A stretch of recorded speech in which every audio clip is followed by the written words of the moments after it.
and you guys know all the meta stuff, and I'm just like, oh, we got an announcement coming tomorrow. Yeah, EX Pyramid. What's that?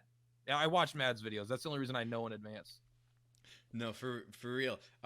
So Platt is so excited to have you on the podcast. Like from day one, he was like, "We've got to get Matt on," and I was like, "I don't know if he really wants to come on." You know what I mean? So I was really happy that you said you would, because I almost sent Platt to go talk to you, because I was like, maybe he'll respect a bigger YouTuber more. But you were perfectly cool and No, less intimidating than you come off. You come off like as this tough guy. Like, I don't need anybody. I got a motorcycle. I'm gonna derail this conversation, and I'm really known for this, but that's actually been a problem since I've been like 18. A lot of people come off as me as like, I like to go it alone, raw, be big guy, Russian, hug polar bear, kill him, that type of stuff. But no, I really try to build a community. That's kind of who I am. My goal isn't to be the number one. Well, I want to be the number one teacher. But outside of that, I don't really care. And I do a lot of teaching outside of YouTube. I'm a bowling coach. I used to coach 15-year-old girls. Let me tell you, if you can do that, you can do anything. But and my goal is to kind of just build communities. That's what I want to do. I don't need to be the best in the game. I just want to be knowledgeable so I can help others. That's who I am. If you ever think Matt is a little too serious, just watch him do the Prinny dance in one of his videos, man.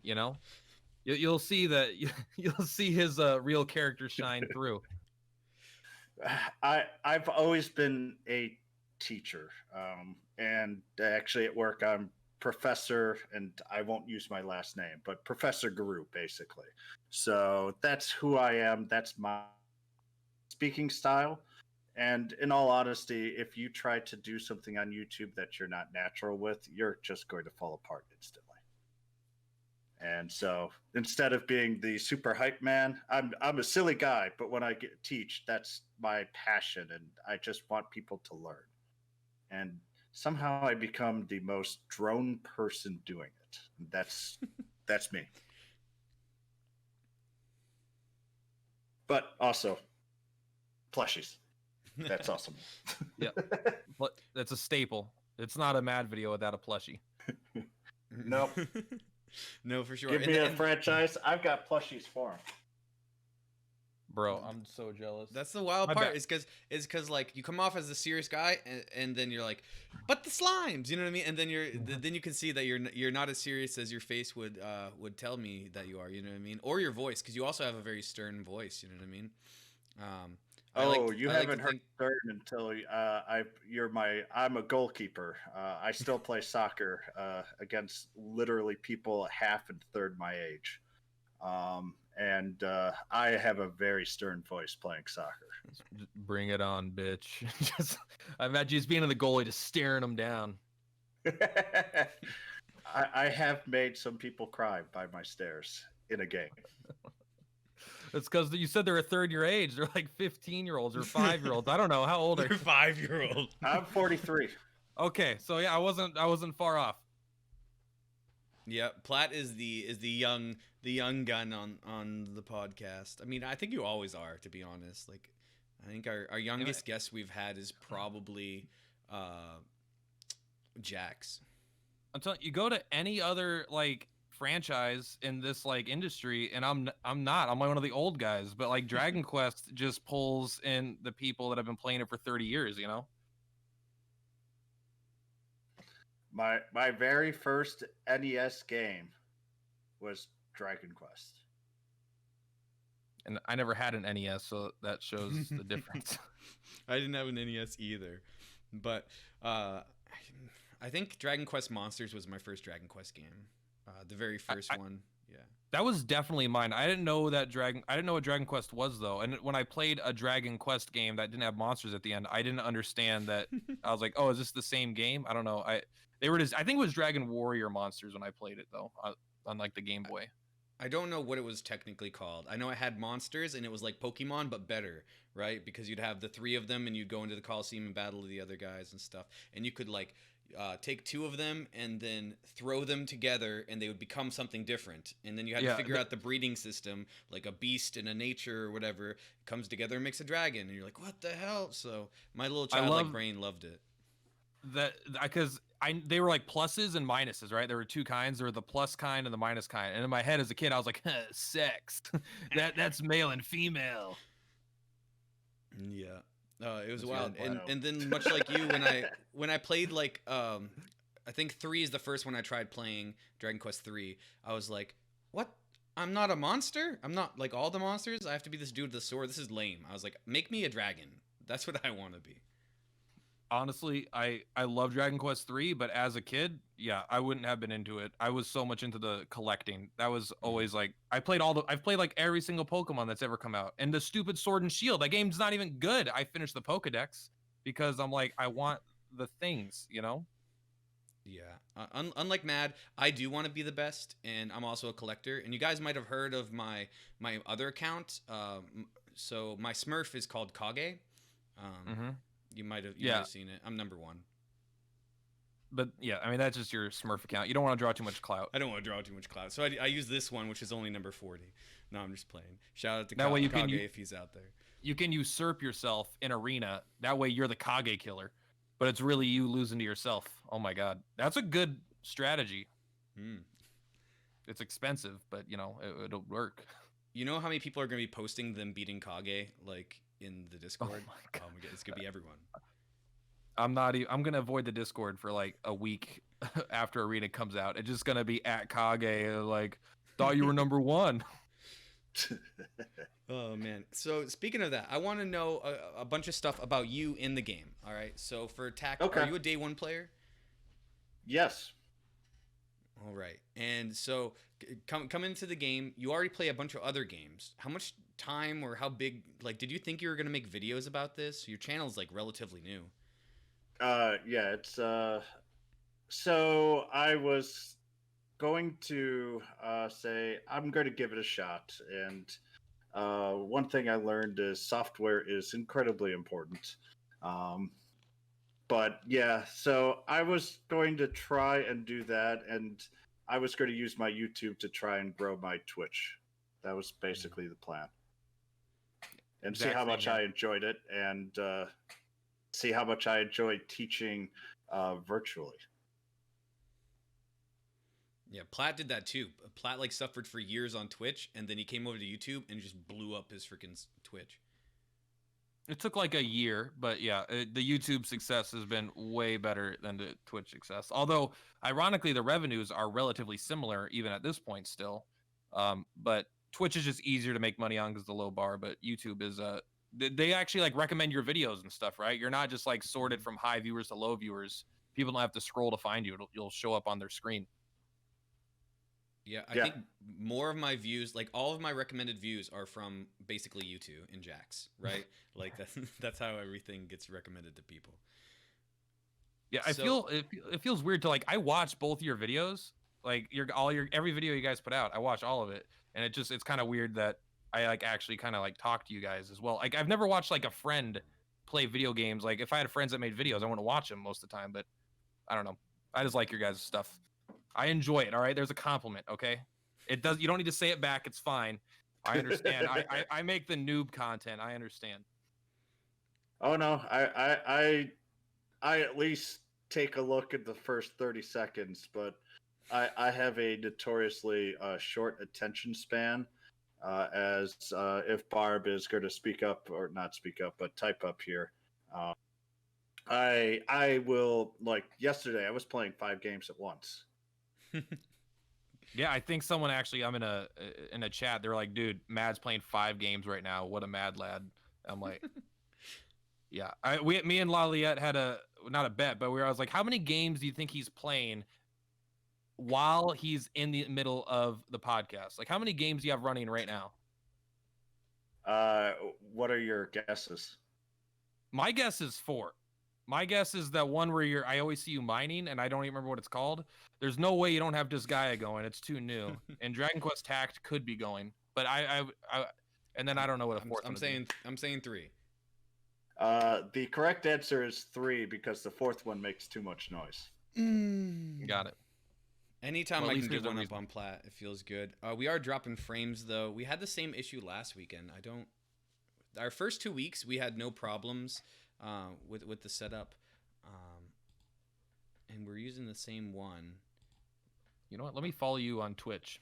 I'm gonna 'Cause, try not showing you guys the screen. Like you don't really need to see what we look like. Like it doesn't change anything. And if I go up and get a drink, no one will even notice. Is your Twitch Lolliet the third? Yeah, it is. Yep. Yeah, it is. Yeah. Lolliet was taken. It's really upsetting. But like, at least you know if it's taken, everyone's in on this like inside joke. Not an inside joke, rather this inside thing. Because like, I've watched Death Note. I didn't know his name was Lolliet. So there's a group of people that like it even more than me, and it's one of my favorite shows. Wait, I'm a fool. I have you guys in the wrong places. Wait. I'm not going literally anywhere, hypothetically, but I have a drink on that table over to my left, and I want it. He's running away. No, I'm Oh, not. no. I'm gonna. I want to talk about so many things. 1 second. Let me get a drink. And I just literally did the same thing, so. Yeah, I have a water. I just drink while people are talking and hope nobody calls me out. All right, let's see if our screen's still frozen. Oh, yikes. Yep. Dude, that is actually completely chemically correct, including the hijinks they get in because of a certain decision. That's right, doesn't it? Like, I don't remember. That's like the first I season. can't It's been remember, so long. man. Like that's a long time. Yeah. ago. But just an example, they actually had a chemist on set, or it might have actually been a chemical engineer, and they stayed true to the science. All right, That's awesome. I got a question. I got a question for Lolliet really quick. Would you, two questions? One, would you consider yourself a teacher in the traditional sense? And also, like, what about now with your job change? Are you still a teacher or not a teacher? Like, I don't know what Yeah, your new role entails. It's wild. So I was a job coach for like 4 years, and then I switched to being like the new student teacher, where like you teach them the rules of the center. I work at a job corps, so it's like underprivileged kids come and live there and get a trade for about a year, and then they go back and they work in their trade, whether it be like masonry or auto or electrical, etc. So That's cool. we have all of these rules because we're federally funded, and like you can't punch anybody, you can't drink alcohol, you can't leave on nights and weekends and stuff, and we go over like hygiene and stuff like that as a new student teacher. So I just started doing that like 3 months ago, and then we lost our data integrity person, and somehow they thought I was the best person to do the job. So I'm the data integrity manager as of today. Listen, I think you're really well fit for the job. You're just lucky Meow didn't work at the same company, because I think Meow might have edged that one out. Oh man, I wish I could get Meow on the podcast. Meow said that, and I don't know Meow's gender, so I'm not going to assume, but Meow refers to Meow's gender as Meow, right? So anyway, Yep. So It's cool with me. we're gonna do a all text interview at some point. I just have to get around to actually doing it, but Meow agreed to do that. Yeah, I mean, it's not unreasonable for someone to not want to be on camera on the internet, even if it's not popular or whatever. Like, not that many people are going to see this podcast. Still, like, Right. I get it. I don't don't want to wanna go in get- front of a board meeting and talk to people. Right, and you never know, what's going on. Like, some people, like, we don't know for sure if Meow has fluent English. You know what I mean? Or because a lot of people can type much better than they can speak, especially if they're from another country. So They might have witnessed a murder and is being protected. yeah, You they might not want to Or get it's the doxxed by murderer. Kage. or Or they they are the are. murderer. Yeah. That's a good one. All right, so back at it. Let's get back at it. So Matt, Imagine seeing a spreadsheet of all of Meow's murders, though. How immaculate that would be. All the details. oh my god, yeah. I actually showed that spreadsheet to somebody at work, and they were like super impressed. They're like, "Holy cow! Somebody just made this for a game." I was like, "Yeah, telling you. for free. Yep. I'm pretty sure Meow's made almost nothing other than I don't know if you can make money off of the little Reddit awards you get. I don't know how that economy works. I get a lot of those awards, and I don't get any money, so I guess not. Okay. Just allows you not to view any ads. Oh, is that what it Oh, does? no. Okay. Because I know it costs money to give somebody silver, right? Yep. Mm-hmm. I'm such a Reddit noob. Like, I post on there a lot, but it's mostly self-promo. I don't actually know that much about how Actually, Reddit works. Matt's the only one who doesn't self-promo on there. I try Yeah, to go on there and answer questions, not just self-promo. But... I did a lot with the first game that I played an awful lot, Final Fantasy Brave Exvius, and I've kind of found that to be one of the best Reddits for structure, and I'm just not a huge fan of Reddit. It's very helpful, but I don't do a lot of interacting there. Yeah. And I mean, to be fair, people probably like you more because you don't self-promote on there. They complain about it a lot. And I'm always telling them, I was like, downvote the video, man. Like, if you don't want to see it. But there's even people who have only made one video and they've self-promoted on the Reddit. But most Reddits don't let you self-promote. So we're very fortunate that they're kind to us like that. Eventually, we'll probably grow to the point where they'll be like, listen, you guys got to cut the shit. Well, it's not self-promoting if you're making guide content. You're making helpful videos for people. I'm just a side effect. What if I post somebody else's? What if I post your videos and you post my videos? It's not self-promotion. Exactly. You see, try to stop us, Reddit. All right. Actually, the weird thing is FFBE does not allow cross promoting, but you can self-promote. Oh, that's interesting. What? You know what? I'm sure there's a reason. Yeah, well, there's a few. I won't name the name, but if people know the FFB, there's one that kind of just did it to annoy somebody, and so they said fine, and that's how they were allowed to we were allowed to self-promote there. Cool. I really haven't seen that much on that game. I don't know that much about it, but I do love Final Fantasy, like, a lot. Probably not as much as Dragon Quest at this point, though. Final Fantasy has a lot of stinkers in its recent history and Dragon Quest doesn't. Yeah. I don't know. It's not about anything. Just sharing my thoughts. No, I love playing Dragon Quest. I love getting to the end boss in Dragon Quest and then not beating the game. That's the way to do it, honestly. Sometimes those final bosses suddenly get 4 turns in a row or something. What are you talking about? They're all just Zomas. Oh, yeah. Now, do you guys feel like Blue Dragon is kind of a Dragon Quest game? God, yeah, I want to play that game so bad. I bought it for 360, but the 360 emulator on PC is garbage, and I don't have a 360. Oh man. Yeah, I was going to say I don't have a 360 either, and so I did not even bother. I played it back in the day just because Akira did all of the character models. I mean, yeah, I literally bought it like a month ago to play it on stream or something, and I just don't have the equipment. I thought the emulator was good at this point, but I was wrong. All right, so this is a Dragon Quest Attack podcast, so I suppose we should talk a little bit about Dragon Quest Attack. And I want to know so much because you don't really share much about your personal account. You haven't shown your personal account lately. So I was sure, wondering, yeah. I'm rank only are you? rank 800. Okay. Only. Basically everybody's seen all except for like 6 polls that I've done, and somehow 3 of those polls have been S units on banner. So at this point, I'm starting to get a little annoyed doing it on YouTube and then just doing my single poll and go, oh, hey, I finally got a Zoma. Hey, there's my Lionheart.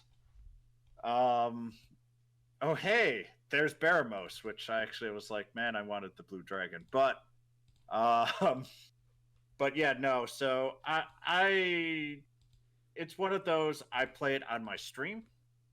I don't really show it too much on YouTube. personally, to me, it feels like it's bragging.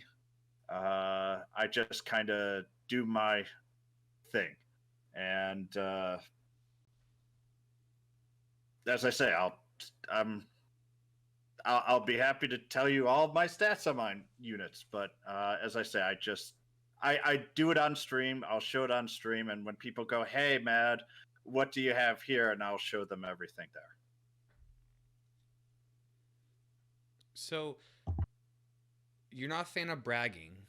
Have you heard of a guy named Kage? there. No, never did. No, never heard of him. He's an important guy. Yeah, no, I wish I could remember what rank he was. Do you remember, Platt? 32nd. Yeah, I think he's top 50 or something, which is pretty good, you know. He's right behind me, I think. No, I'm actually pretty good friends with Kage. I like to give him a hard time. You know, he's made some mistakes in the past, and he's admitted to it. And we're hoping he's gonna, continue. The last week and a half. I don't think anything negative has happened. He even today finished getting 5 hearts on Stone Golem, and he shouted out Nib for that. You know, so I think things are moving in a positive direction with that. That's nice. Yeah, I mean, I like Kage. Well, is every podcast is going to be coming just us talking about what we think about Kage at a point, though. Oh no, as I say, to me it's bragging. I don't really go, "Hey, look, this is mine. Look at this." It's a tool to use to help people. I don't blame people for trying to say, "Hey, I'm number one," because if people aren't doing that, the game's going to die. It plain and simple. So, well, sometimes people like playing up to the villainry, and if that's their jam, then let them jam ahead. But we need people who are trying to get number one, so that people can. So A, the game can get some additional money. B, it shows that, we have no chance of beating the almighty Kage. If someone knocks him down, that's actually good, because then there will be more people that'll try and challenge, and it will keep the game more lively. Generally, the rankings are good, unless if the top 5 never ever change, and then those are usually warning signs for games. So I really hope that he stokes other people into challenging him. And I think he's good at that. I couldn't agree more in everything. Like, every type of gacha player is so important to the overall economy of the game, right? You need the masses of low spenders and free-to-play players to, just give the game numbers, right? You need to have these 1 million+ downloads, 2 million, to give it, that way people will see it and they'll get new people to come in. But you also need these top people that people want to beat, people want to see succeed, people want to watch their poll videos, whatever. Like, you need every kind of player for the whole economy, I think, to even come together. Speaking of which, I think number 32 is trying to stoke some stuff up here. Who's number 32? Kage. He welcomes the challenge. Oh, oh man! I just stir the pot and then leave. Anon, on the other hand, is he says he's coming for Kage. Unfortunately, he started late. He was like a month late into the game, and I don't think he can catch him until the anniversary ban or whenever they do that. Yeah, because missing the first of the what I call honor units or the limited units, it really hurts your CP. Yep. And also, there's no way to max out Green Dragon right now, right? He's not in story. That is correct. So I'm excited. I want Kage to win, but I want Kage to lose too. I want it to be a fight. If someone stays on the top for 2 months, it gets to look a little, I don't know, like a monarchy. You need some chaos up there. You need people trying to fight it out. People find a new cheese strats to get CP. That's right. I'm always coming up with those. All I could say is long live the king until the guillotines come out. In a month ago, Wiz was number 1, and now Wiz dropped below. I think Wiz is 8 underneath Nib. So I mean, You never know what's going to happen in these games, but he's getting a bigger and bigger gap in between him and Jax every day right now. Yeah, he's got to be using like 12 refreshes, 12, 15 to farm these units, I feel like. Yep. Alti uses 12 a day too, but he's kind of stuck at third. Being stuck in the top 3 is not the worst, but yeah, my pity just doesn't quite go there. Yeah, my pity timer hasn't been reached yet.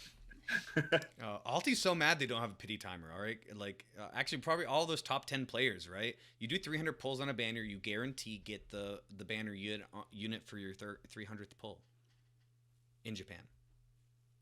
Yeah, part of me cares, and part of me because you do get a guaranteed S every 100, but even if you do 3, or 4, you're not guaranteed. You're only statistically likely to at 3 or 4. But even then, I'm like, I've never not gotten the banner unit in 100 pulls, and maybe I'm just really lucky. I don't know. Lucky. I'm trying to hold out from strangling my camera to reach out to you because my Zoma video, I went 350 until I got Zoma. Got what, 29 S units? And finally got Zoma? That's statistical insanity of bad luck right there. Like that, but also good luck, because look at all those S units. You're only supposed to get like 12-ish over 300 pulls. Yeah, it was one of those where someone actually stated, "Matt, I've never heard you swear." I'm like, "Well, you've never been my Twitch channel." But even then, I'm like, I was starting to get my mom in me, which is basically a drunken sailor, and starting just to swear. It's like, okay, I went from 0 to 5 on Hell, on the Hell Gladiator, went from 1 to 5 on my White King, and I got 2 of like every other S unit, and I still didn't get Zoma. And I was planning on like going 3 or 4 high on Zoma. Yeah. Because that was the unit that I wanted the most. So I want people who are watching this to understand how ridiculous Gacha and like luck and probability are. All right, so you did about the same amount of pulls as Jax did. Jax did, I think, 340, and you said you did around 350. So you got 1 Zoma, and Jax got 5 Zomas. Yeah. So it's like, it's not fair, but that's kind of the system that we have jumped into in the Gacha world. There's only one thing I'm going to self-promote, and if people haven't seen my Gacha kind of like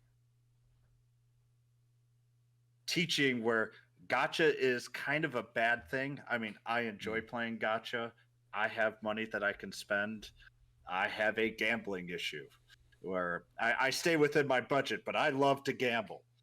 And Gacha is really, really dangerous in that. And if there's only one thing I do, and I massively flame out and leave Twitch, leave YouTube, and just leave forever, if all I get is people understand and be careful on Gacha, I've done a huge duty to everybody.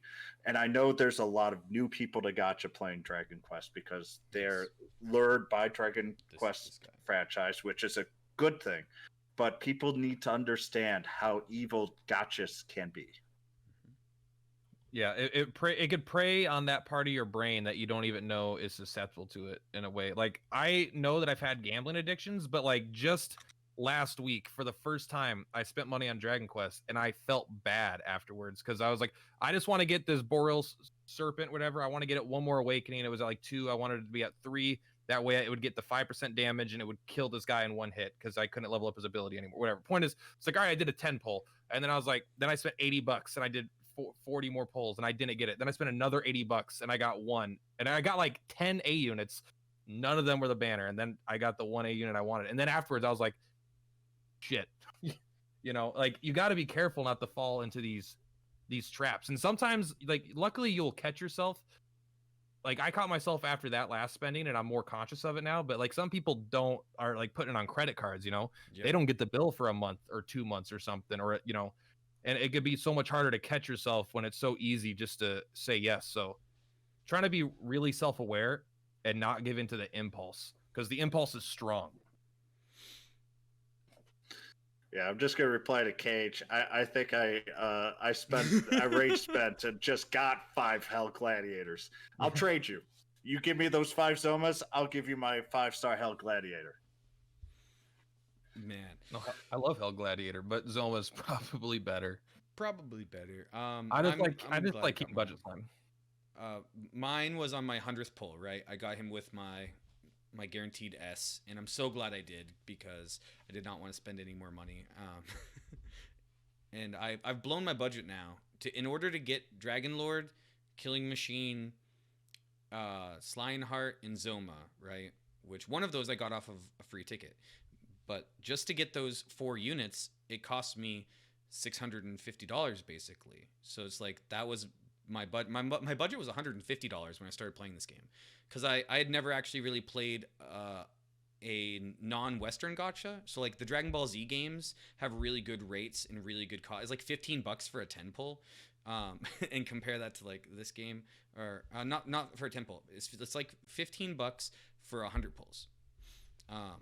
So okay, coming to crazy. this game, yeah. I thought like, oh yeah, I'll do 1,000 pulls, right? And I thought that would be good. And then I found out that I couldn't do for $150. I couldn't do 100 pulls. Yeah, it's, man, gotchas. Sometimes they got you, right? But sometimes it also allows people that love a franchise to play a game completely for free and enjoy the, like how many hours could I get out of Dragon Quest for 100% free? Countless hours, right? Like all the content is probably clearable between the free like 100 pulls or 54 pulls they gave us with S units and these other free pulls and all the free units. So it's like, it's so weird to spend so much money to get units that we don't really need, but we all still kind of do it because we are all kind of susceptible and we want to collect it, and we know Arena's coming out. We want to have good teams for that, but I don't want to pretend like gachas are just pure evil, but also No. the monetization is bad for a lot of us who accidentally spend $600 on a stupid phone game, but it's so good for the tons of amount of people that only spend the $5 a month on the pass or something like that, or the $0 and just deal with the unplayable combat speed. Me and Chase did the math. With these new like 50 whatever pulls, the average player has 18 S units right now. Between your 3 guaranteed S's, we're saying that you re-rolled just enough to get 3 S units, any 3 S units, right? Not even the like 4 or 5 that some people got. So you have like those 4 plus those 3, so there's 7, and you get 10 more between the 80k free gems and then all of these tickets that we've gotten along the way. And that's if you ran average, not running good. Some people ran good. So if you think about it, you could have pulled almost every S in the game if you got extremely lucky and didn't dupe anything for free if you just play from day one. That's pretty good. Yeah, I mean, the game has been super generous in a lot of ways. It's the only thing that's not generous about the game. There's like 3 things that I think are kind of scummy, and one of them is monetizing battle speed. I don't like that. That's just like maybe it's common. I don't know, but that seems just like give us something. I don't know, something. There's got to be another thing to monetize that people will pay for over battle speed. But also, I don't like the paid gems, and you get bonus gems, but it's not clear to most people that the bonus gems don't count as paid gems. Like that's kind of a weird thing, and obviously that's very normal in gachas, unfortunately. Like I'm playing Disgaea right now, and so I already kind of know this going in. But like if I look at the paid gems, it'll be like, oh, here's this many gems paid, this many gems free. Like they're clearly labeled. And this one, it's like this many paid gems plus 1,000 bonus or whatever. And I just know a lot of people have been like, oh, I can't afford to buy this thing because I bought $20, but now I need to buy another 5 because I didn't know that these weren't paid gems or something for like the paid 10 pulls or whatever. Yeah. I don't remember what the third one was, but there's something. I could find things I don't like about tax. There's a lot I like.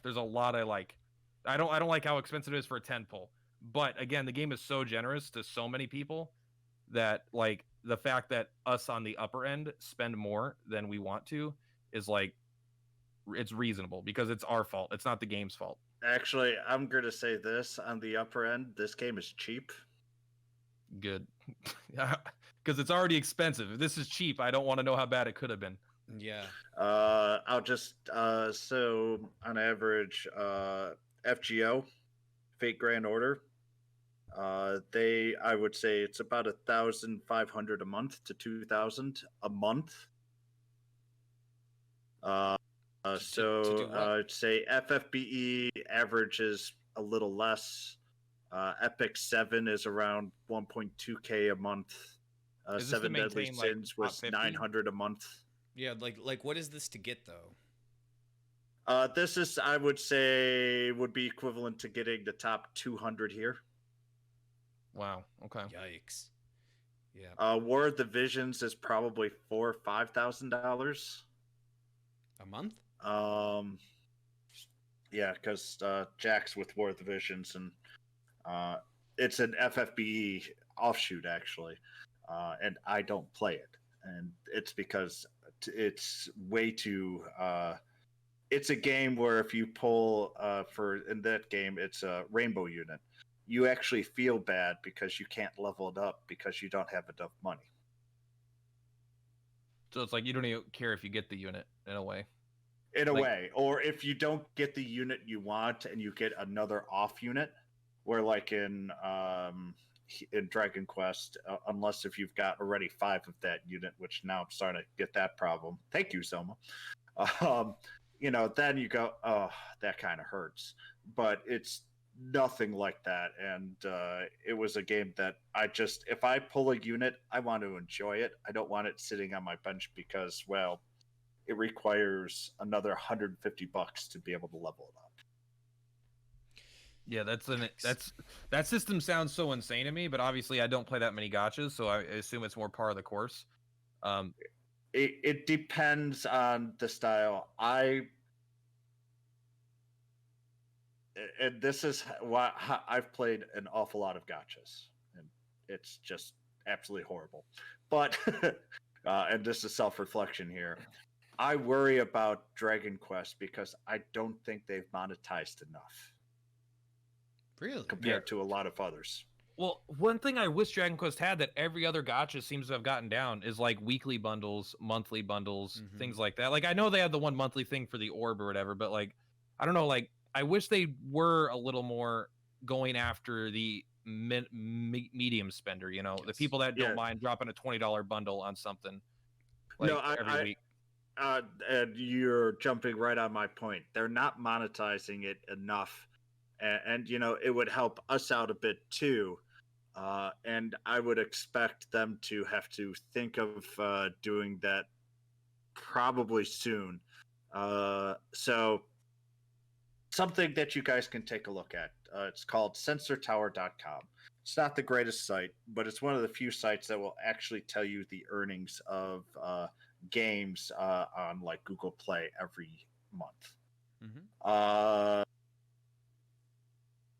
The first month that Dragon Quest came out, it only made $1 million for the month.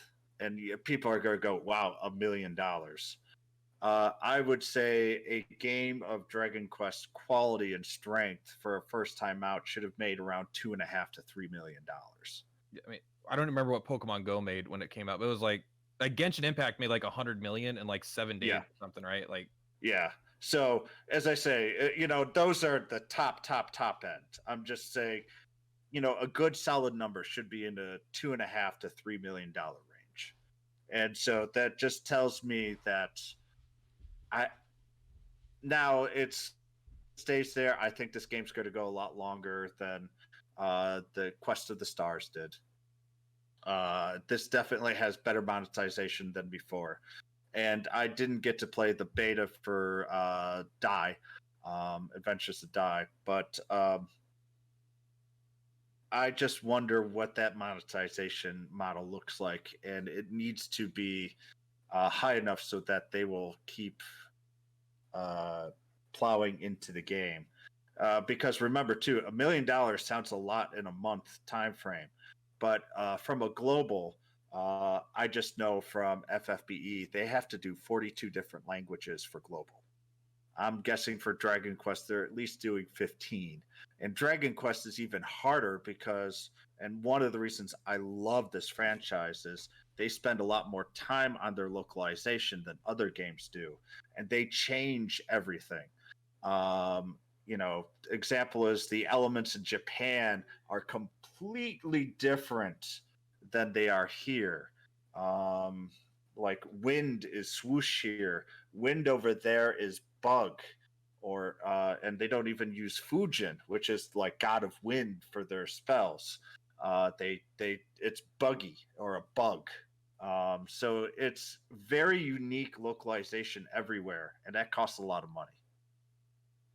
I feel like we've sent a clear message as like a player base as well. Like, I think maybe literally 99.99% besides the one guy that's never pulled bought the $1 bundle, like whatever that initial $1, you get a bunch of things and you get like, it was like a ridiculously good value, but like they don't need to go that far, but like just drop a couple $5 bundles every now and then. You'll get hundreds of thousands of people spending this once a month, maybe. Like, I know that's kind of what the battle pass is, like whatever the thing is for, but like, I don't know. I think you could double dip. Like, I don't think it's unreasonable. A lot of people could easily put away $20 in this game when they're only putting 5 or less, Yeah, I mean, just imagine this. All right, orbs are going to be farmable in like probably a month and a half, right? When they do the S6 update, orbs will be farmable. It'll be a really, really low rate for iridescent percentage, orbs. but yeah. But nonetheless, imagine if they just gave you a bundle once a month, even put a little ticking timer on it for only 1 week only. If it was $10, you get an orb, right? These are things you can farm in the future. You don't have to buy it. I would be buying it. Platt would be buying it, right? Probably you would be buying it. You'd sell so many of these little $10 orbs instead of this $30 orb we have in the shop that's, they're once a month. They could definitely give different bundles for more value in between that, like you said, $5 and $20 range, and people would eat them up. They have to, and Barb just hit the correct point on this. They have to keep a relatively consistent value. And would I buy it? Yes, I would buy it. But the problem is you're giving it theoretically, and I'm going to put very big jazz hands air quotes here, at a 2/3 discount at a $10 cost. And people would be buying them until they finished all the way through that. And this is the monetization issue here.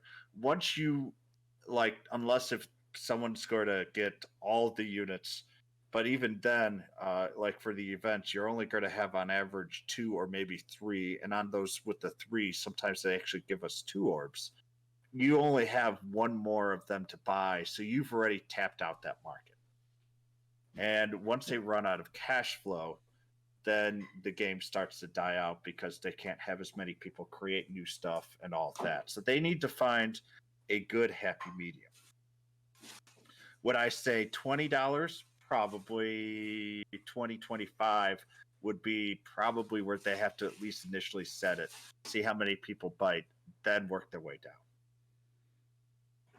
How much is that monthly bundle for the orb right now? It's like $32. I'm actually gonna have to do the math because I don't remember.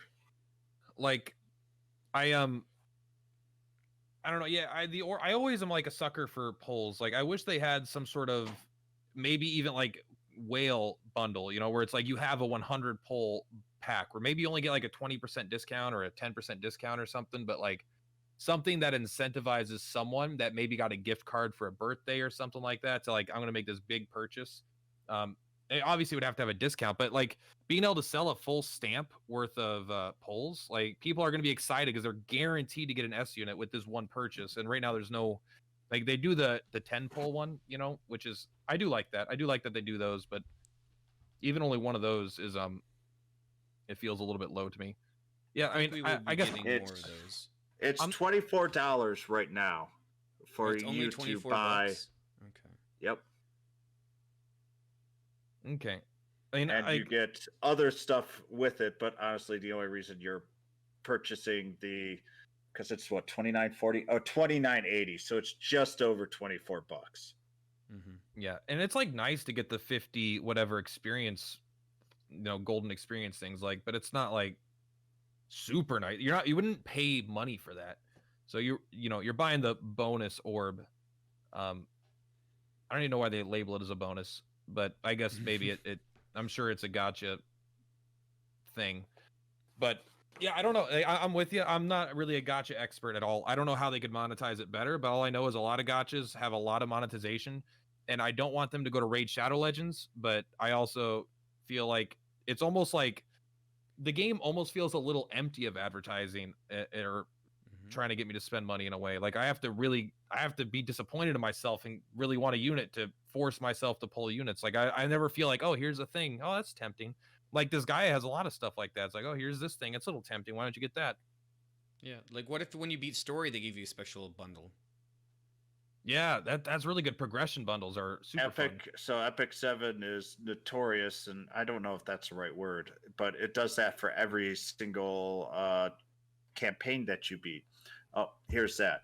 Oh, here you reached rank 60. You can buy the next bundle from 60 to 70. Progression, stuff like that, and they're worth it, but they take a long time to reach it. And so, as I say, my worry about Dragon Quest is that they're just you buy or you don't. There's nothing there to go in between. Mm-hmm.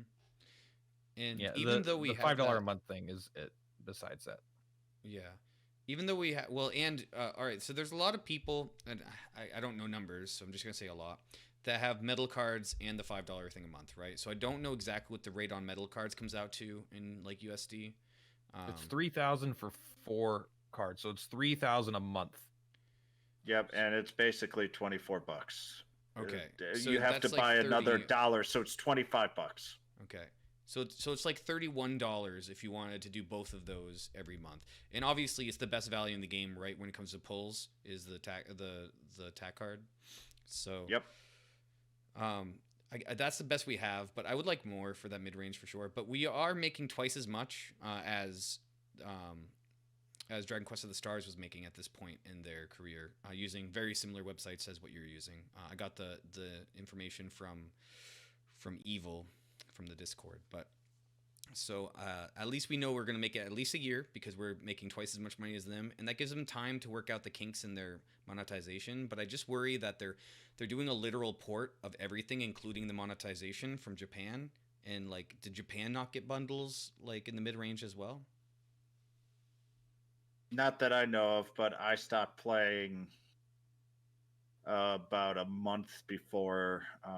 So I will play in Japan, understand the game, get the feel for it, and once I know it's coming to global, unless if like Disgaea was one of those where I had an account, I'd play it for a week, wait 3 months, another week, a year and a half later, oh, it's finally coming.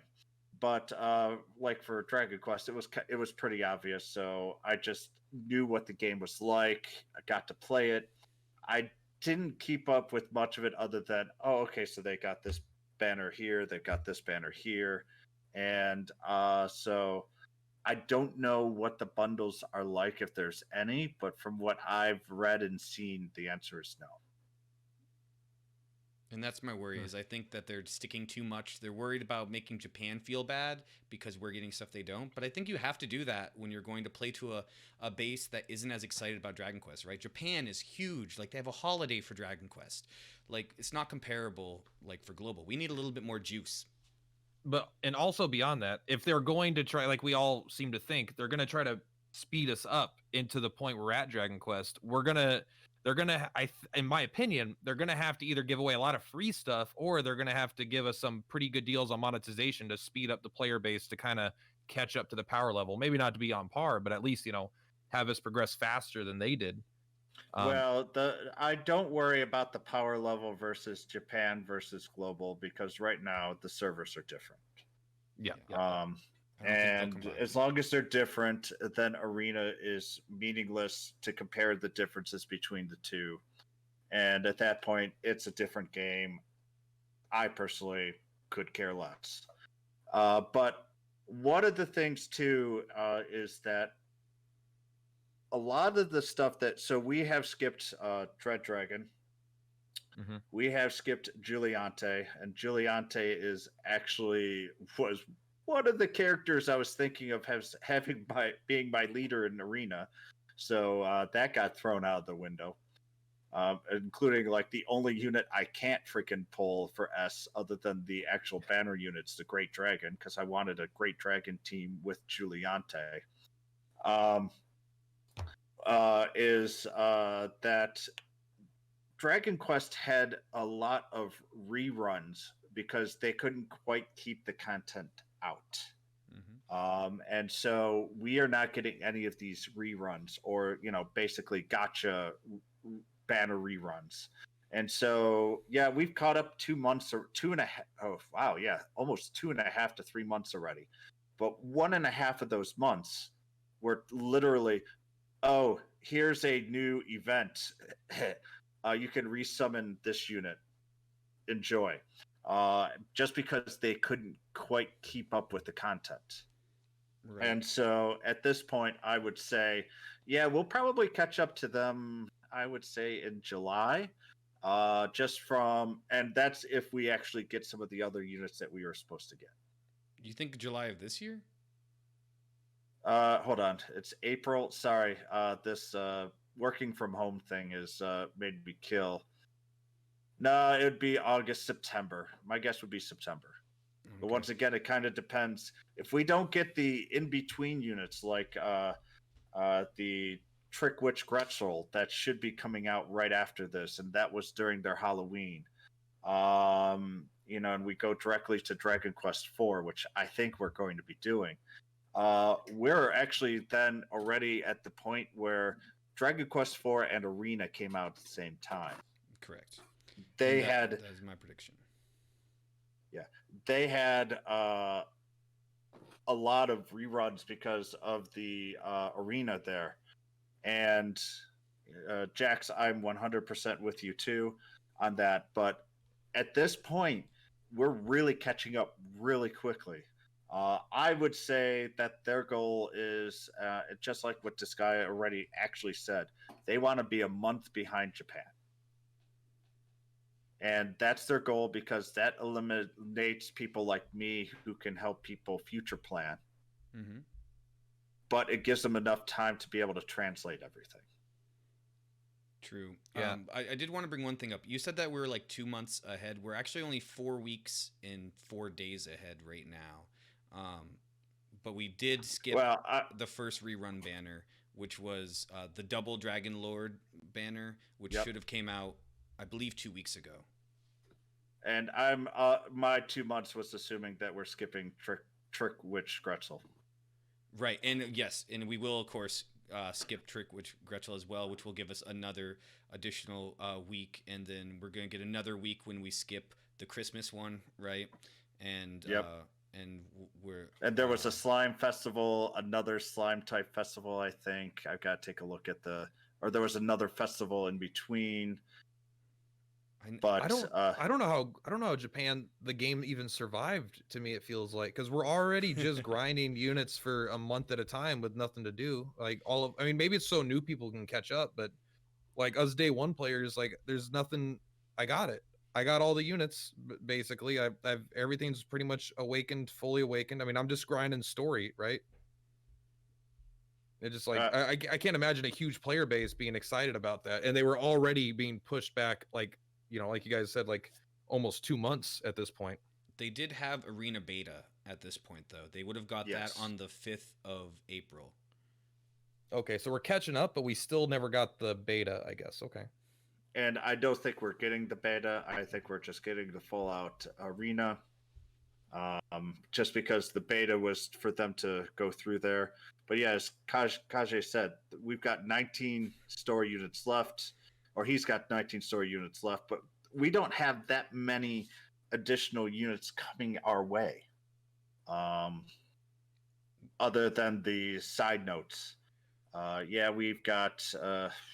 we get 6 new units next week, right? With the Medini camp.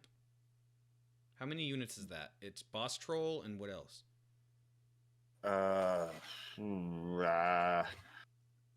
memory is just not with me tonight. I thought I said 6 when I went over it for my video, but I'm not positive. I do think they're going to switch Kirill or whatever his name is and Pissarro, because I think Arena will be coming out at about the same time as Kirill, and I think they would rather get a little bit of hype for Arena by putting Pissarro out at the same time, since he's really good in Arena.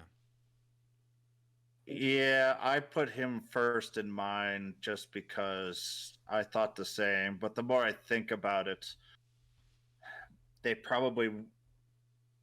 people will try and pull for Elena and potentially Kirill first, but then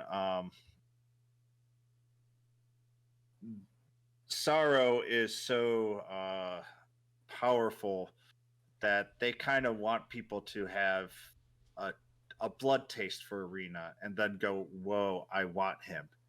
And he was king for a while until basically a star came out. And even then, the combination of those two in Arena basically killed off spell teams for a while, unless if you were, had a very odd mix. So all right, I wanted to get your opinion on this, because when I did my projections, I thought that we are going to get reroll banners, only because the 6-month anniversary was when was when a star came out. Do you think they're going to change that and just do the 6-month anniversary at 6 months and just have a star come out earlier? Because we would be getting him like a month and a half early.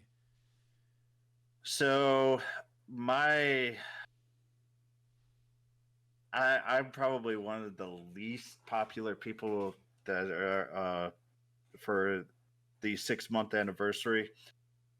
When something people are saving for so long, I haven't seen very many games that have had the same exact gifts or same exact itemization to make people spend during these banners. A lot of people are banking on basically you get the buy one get one summon. I'm not sure we're going to get that. They gave us a lot more with the 5 million summon. They gave us an awful lot of pulls for free. They might do something completely different. I know that because they're not truly following Japan, I don't hold out very large hope that they're going to give us all exactly the same. Now, I'm hoping I'm wrong. I've also learned that the lower my expectations are, the less I can fall when they're missed. But just from examples from a lot of games that I've played, and actually one of the worst ones is 7 Deadly Sins. They absolutely neutered the stuff that they got from Japan. They optimized spending way too much to make people spend out. And a lot of the things that Japan got for free, we didn't, because Japan, in order for people to, and this is kind of part of yours, Point Purple, is that in Japan, they've got to be hyperactive and give out a lot of goodies for people to spend at gachas. Japan loves their gachas. They have an infinite supply of gachas compared to here in Global. And in Global, they just don't give them as much free stuff as they do in Japan. And I know people are expecting it. I hope that they deliver it. But if they are actually getting enough money from that, I expect them not to do that. That like one thing, like we have a community manager now, right? They've said that they're working on a roadmap to kind of let us know what's going on, but like it kind of sucks that we're still here just making all the speculation about who know, like the timeline's been getting followed pretty closely, but like we don't really have any idea about this monetization in the future, or really what's going to be skipped. People are future planning for things that may not come or may come in a weird order. So I hope that the community manager or whatever kind of gets the community manager will have that list, and he might already have that list, but he will not share it with us.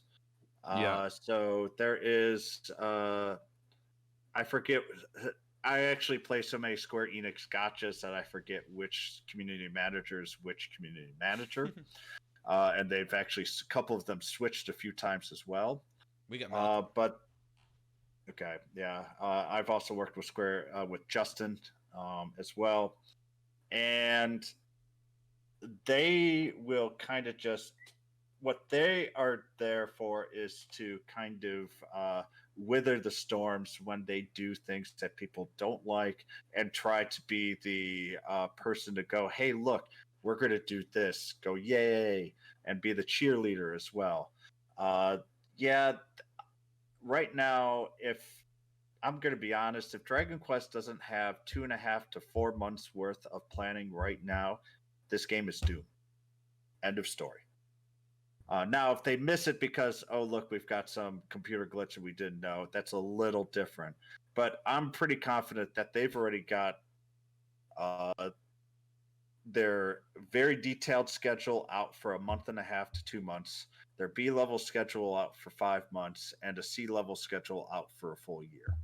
Oh no, I have no doubt that they're at least looking that far ahead, right? You're not making $1 million plus a month and then flying week by week. They definitely got this stuff going on. I do know Malcolm said that they would release a roadmap after they had worked on it, but also it did like, with the I don't know if it's just all community managers, but it definitely kind of feels more like exactly that. Like people complain and they're like, hey, don't worry, I'll communicate it to the devs, I'll let them know. But what actually changes? No, it seems more like during a storm, it's just like they're blocking the waves, so it doesn't get to the devs, and they just kind of push it back. I do feel good about the roadmap though, because he normally says that he'll just relay the message, but when you asked him that, and I think it was you that asked about that, yes, he said that there will be one coming. That's the first time I had seen him commit to something, so that makes me think there is one in the works. And of course, we just got the roadmap for JP, and that ties in really good to another question. I wanted to kind of get Mad's opinion on the new system with the skill tree. I'll be honest, I have not paid enough attention to the skill tree, so I don't have a super, other than I kind of like it, but I haven't gotten to play with it, so I like the idea. But besides that, I don't really have much that I could say, look, I've done this and I find A, B, C, D, E.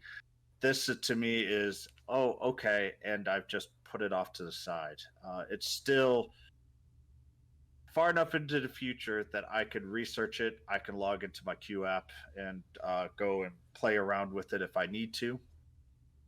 But I have not looked into that yet. I do look for future sight, but I also don't play the JP side on purpose because I will burn out. Yeah, I mean, it would feel, I assume, to play a game that has all this stuff that we don't have, and then to kind of get into a time machine and revert it back, like it would just be, it would suck my desire to play the lesser version, and because I really like, I gotta just understand not playing both versions. I think it'd be crazy to maintain both. Like if it's a full-time job, that's one thing, but as a passion project, like you got your sanity to think about. And I don't even know anyone who plays both, like seriously. I know Shane's keeps on talking about coming over to Global, and he doesn't. You know what I mean? Because he already has an account that he's been working on for 8 months or 6 months or something. Yeah, there's in FFBE, the Final Fantasy game that I play, there is a lot of people that play both. They're actually now becoming two completely different games, other than they have the same units. We are getting different skills. We're getting different. Actually, so the units are the exact same, but have completely different skill sets and power levels. And until 2 weeks ago, the characters in Global were actually stronger than the ones in Japan, even though Japan was 6 months ahead. So they were two completely different games at that point. And that's the only game that I know of where people would play really both at the same time. So you still play that game? Oh yeah, I still play FFB. And how long has that been out for? We are about to get the 5-year anniversary. Wow. Wow. And the What- scary part is it's also a Square Enix type game, except Square Enix farmed it out to a company called Gumi. Mm-hmm. And it's actually making more a month than Dragon Quest is right now. Man, I wonder what the longest running, like, still relevant. Like, I know Summoner's War is like, yeah, that's what I was thinking. Like, that game is like 8 years old or something at this point. I want to say it's 10. 10. Yeah, like Wow. like 5 years ago, I had friends that have been playing it for years and years and years already, right? Yeah, that's crazy. And the game's still doing really well, I assume, right? Like once you get 5 years invested, 6 to 7 years invested, I assume that you're not quitting for fucking anything, you know? Yeah, that's kind of interesting. What's the long-running Dragon Ball one? It starts with a D. That one's still doing pretty good. D's balls. Yeah, I was going to say Summoners War is 7 years old. Man. Because that Dragon Ball one's about to hit 7 years old this summer. I'm just an Dokai, idiot. I think, or something. Yes, that one. Yeah. There's some that have lasted a very long Dokkan. time.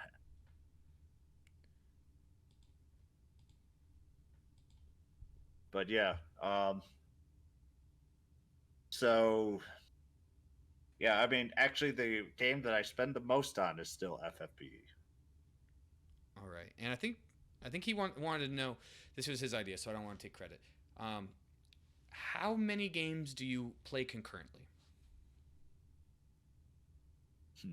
Like not at the same So, time, but I'll like actually over the list course of a them. month. Yeah, what are you going to be playing? So I play, obviously, Dragon Quest Tactics. I play Disgaea right now. I am playing Epic 7. I am playing Final Fantasy Brave Exvius. I play Genshin. Those are the 5 main games that I play. Are you gonna play like Dragon Quest 12 and Disgaea 6, like the console releases, or are you more of the mobile gacha style? Oh no, I'm still playing DQ11 actually. It's hard for me to play because I have twin boys that like to use my PlayStation. So generally, I only get like once every 2 weeks to play for a couple of hours.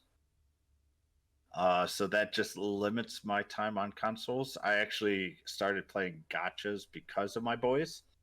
And so This is their fault, you're saying.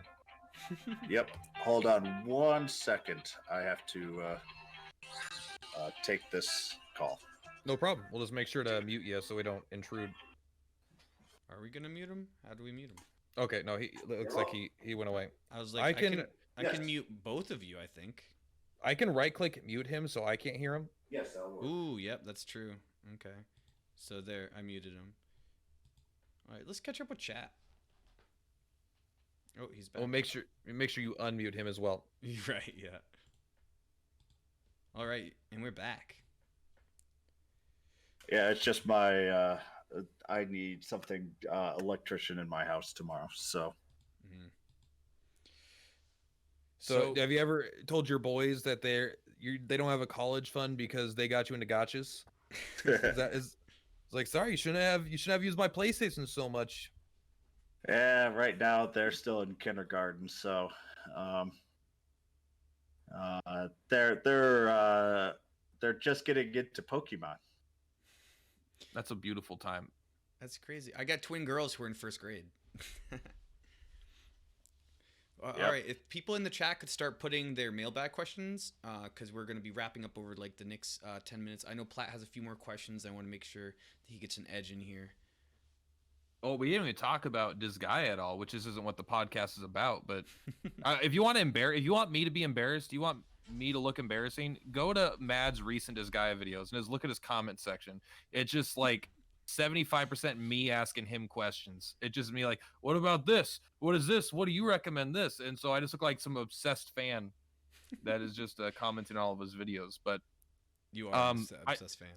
I'm curious, what is your opinion on the game so far? I know you only played it. You said you played it for like a week every few months or whatever. Yeah. Well, it would be. I just did this overall.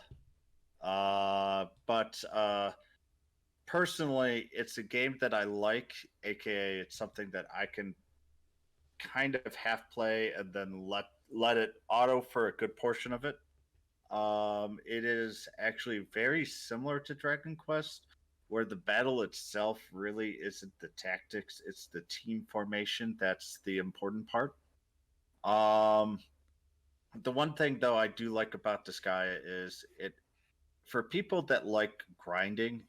You once you get to item world, you can basically play until you fall asleep, wake back up, and go back to playing again.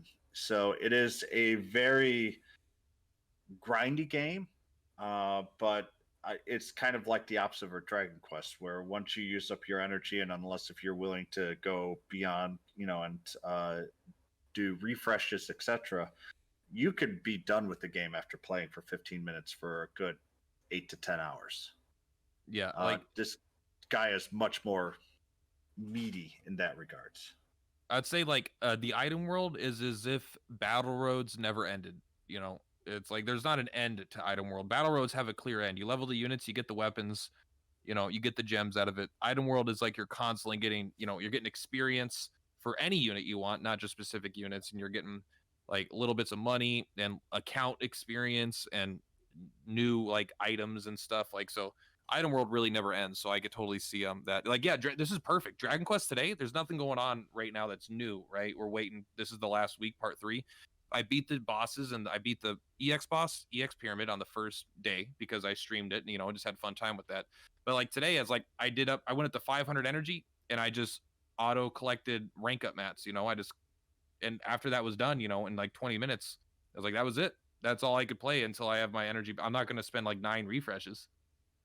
So it's perfect actually right now to have a game that's a little more meaty that I can actually more actively engage with. It feels, I don't know how, I don't know, like, because right now it's the beginning, right? So there's so much to do, right? Because there's like a million easy to win fights and through 6 different kinds of whatever, blah blah blah. So maybe in 2 months the games won't be as they won't work together as well. Maybe they'll both be too much of time commitments, but right now it's like the perfect time commitment per game.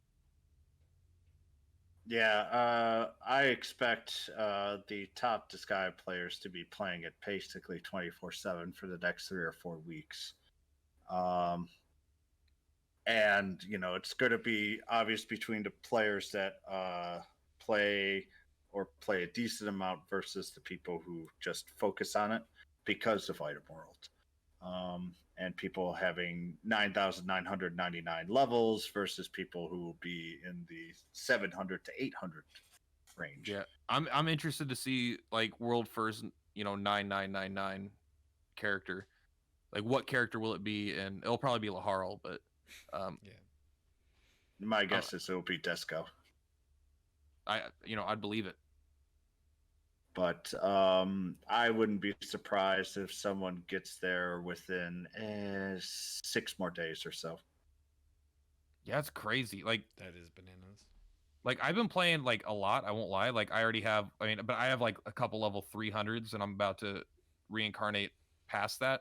But I don't even think I'm going to be remotely on pace for these other characters because I'm not like using refreshes or anything yet. I'm just using the game gives so much energy all the time right now. Yeah, and I'm actually back up to 100 again, and it's just, but that's the beginning part of the game. It's just like what it was for a lot of others. You got to burn through that, and then all of a sudden you'll run out. But as I say, Item World will eat up all that time. Yeah, Item World's a fun thing just to kind of have just like on the side when my phone's going. I know I'm getting stronger, getting cooler weapons and stuff, and I don't need to pay attention to it at the same time. That's kind of my issue with the game, right? the game's really cool. It has a lot going on for it. I've always liked games where you do work off the board more than on the board, um, but it's a dangerous game. They're really asking you for your entire life to be this game if you want to be a top player, and I don't think it's healthy. I think it promotes unhealthy gameplay in relationships with games, and one thing I really respect about Dragon Quest Tact is that once you get your initial like 3 weeks, 4 weeks of grinding in, you can kind of just chill and play an hour a day, and you can maintain being a top 100 player that way. Mm-hmm. Well, that's kind of I'm actually agree with you, which is one reason why I want this game to be free to play for me, right? I don't want to be spending money, and I don't want to be spending an absurd amount of time. And I basically want to play enough to clear content, and not be a top player. And so I'm hoping if I make videos and stuff on it, I'll be able to show like, hey, you don't need to spend $100 a month to clear this content. I mean, maybe you will, I don't know, but I don't know enough about the game yet. But I'm hoping that I will be able to, because like Dragon Quest flirted with it. Once they added the ability to get medals from battle roads for 0 stamina, like it kind of flirted with that idea of like, hey, you can no life this. You can have your thing running 24 hours a day forever. And actually Disgaea is a little bit worse than that, because battle roads never end. All the item world things do end, right? There's like you could like run each weapon or whatever, like a legendary weapon, over like 100 times, and then that weapon's done. And if you find a thing in there, it'll automatically stop. So it's like no life in it, but you have to pay attention to it every like 5, 10, 20 minutes or something, or you're not going to progress anymore. So you can't like do it in your sleep, for example, because the game is just going to hit a natural stopping point. So I do think it does incentivize that even more than Dragon Quest Tact has. So I'm hoping that I can be a competitive content clearer, at least, while not spending a lot and no life in it. People will make a macro to get around that, like pause and like I'm sure, but like anything, like kind of like what I said is like the second that a game does anything to like try to discourage me from auto clicking, I'm like, I'm not into it anymore. Like Dragon Quest Tact seems to incentivize it more than anything, even though they don't on paper, of course. But Disgaea puts enough like little things, like this has this pop up, and you can't just auto click through it normally. Once you have to start setting macros and you have to start doing things, then I'm kind of like, it's not my thing anymore. Yeah, I'm used to having to set macros for most of the games that I play, so that doesn't bother me. Am I going to actually macro this? Not really. I love the game. I will teach people the game. I will show that they can do it, but I don't want to go, okay, I have 9999 with every single character in the game. There's going to be at least 5 people that will do that, and that's going to be their thing, and go ahead, do that. But I'm just going to try to do more of a normal progression and just go along with that. As I say, I like to be very knowledgeable in the game, but I like, as I say, with the printies here, I like to be powerful with the least amount of investment, time-wise especially. That's Laliette's thing, right? You want to be the best player for the amount you've spent in the game. Yeah, yep. My goal is to get to the point where I'm the only person in the top 50 who has spent less than $1,000. And you're on your way. And as I said, that requires a large time commitment. And for me, it's like, all right, I'm in the top 1,000. I spend 30 minutes on the game, really. And actually, most of that is just watching it click and then running it out. And I'm A-okay with that, because I can do pretty much everything that I need to do in the game. That's A-okay. Yeah, I will. I just want to say, Disgaea, for anyone considering, like, obviously this is about, I like Dragon Quest Tact's going to remain my main game because I just like the gameplay of it a lot more. I like the tactic setting, and I like the units more and stuff. But Disgaea is really, really good at giving the free-to-play player, letting them experience that power porn kind of feel. Because even as a free-to-play player, you're getting this unit, that's doing 10 million damage or whatever, and billions of damage and 9,900. And so, like, it's really, really good at. You're not going to be able to do it to your whole cast, of course, but if you're invested in a character, you definitely get a huge sense of progression at a very fast rate, at least early on. And I know like Dragon Quest Tact, if you're not pulling, you know, you're not really getting that sensation as much. You might get like an armful that could do pretty good, but you're not getting like that Zoma feel where you're just one-shotting all this stuff, where you do get a lot of that in Disgaea.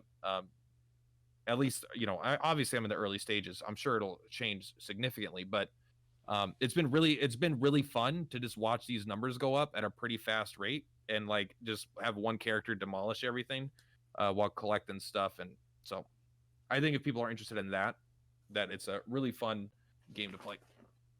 The really funny thing about this guy, so I refuse to reroll or anything because like I'm not gonna play the game seriously. I'm just gonna I think I'll play it a little bit casually just because you know my friends are playing it and stuff, right? So I kind of want to enjoy it, but I'm not gonna grind it like a monster. I'm not gonna do it like I did Tact, like how Matt was saying he didn't want to put the time in. Like I did put in the first month like 500 hours into the game. Now I only have to play an hour a day, but you have to put in that 500 hours if you want to be like you know in the top 500 really, you know what I mean?